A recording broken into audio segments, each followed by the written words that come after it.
All right, welcome back. Let's give it up. We're here at the Austin Ranch. It's CowboysCorral.com.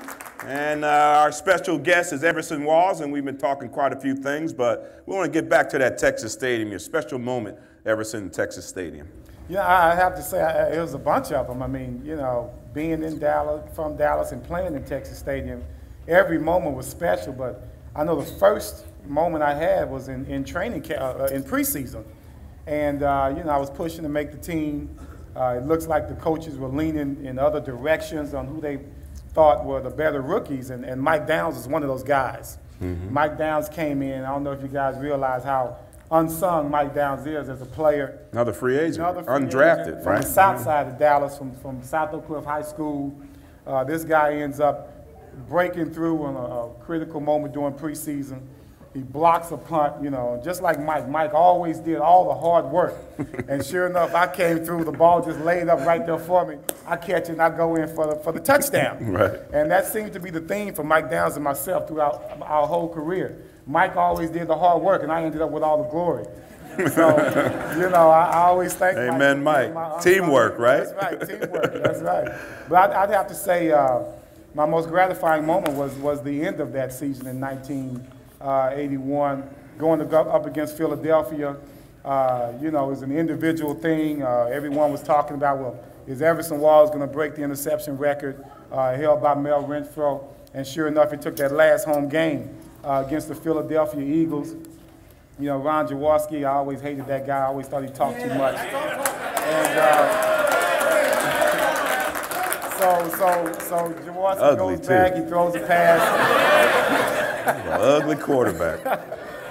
He goes back, he throws a pass. The pass was pretty, though. The pass was nice and pretty. Yes. Laid up there for me, and when I intercepted it, it solidified the moment that I was then the single-season record holder for interceptions for the Dallas Cowboys. So. Special moment, yes. It's nice that happened right there in Texas Stadium. In Texas Stadium, still had how many tickets? How many family and friends did you have there? I mean, being a homeboy. I mean, how many tickets per game? 25 season tickets. Woo! That's what I had to purchase. That took all of my salary. Yeah, because we didn't make nothing back there. I was only making about $30,000, you know, for right. and contracts. So all the playoff money we earned went to pay for those tickets that I bought during the season. Oh, I know the feeling, man. I know the feeling. Great moments. I know you got a lot of special moments there in Texas Stadium, and you're watching the Cowboys play now and going through their paces. What do you think about this year's Dallas Cowboy football team? You know, they're making me so nervous, man. I was you know, they had all this pressure that was thrust upon them, and through no fault of their own, everyone thought, hey, they could have this easy road going to the Super Bowl. And of course, once other teams see that, then the first thing they want to do is come and stick it to us. And as soon as they saw that opening, with Romo getting hurt, T. Newman getting hurt, Felix Jones getting hurt, you know, the Cowboys needed to realize that they need to change their approach to games. Right. You know, it's all nice and sexy to have Romo back there, you know, looking good, throwing the TO, everything's so wide open. And that's sexy football. Yes. But they need to get away from sexy football. Because that doesn't win at all. They got to get down to some nuts and bolts football. And to me, that's running Marion the Barbarian. We got a little barbarian in the house. Anytime you have a team that has a player who, every time he touches the ball, something positive happens. Yeah. I think he's the safer, more conservative choice. And I think the Cowboys' game plan needs to be a little bit more conservative until we get all our weapons back. Well, that's not what T.O.'s saying now. No, T.O.'s saying the complete opposite. It's too conservative. They need to open it up. T.O. need to hang on to a few more balls before he starts talking. Oh, amen.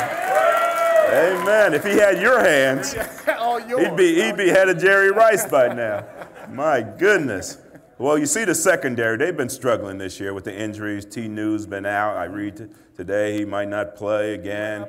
Yeah, he strained a groin or something like that, and he's being tentative with that. But they're playing a lot of rookies back there. Jenkins, Scandrick.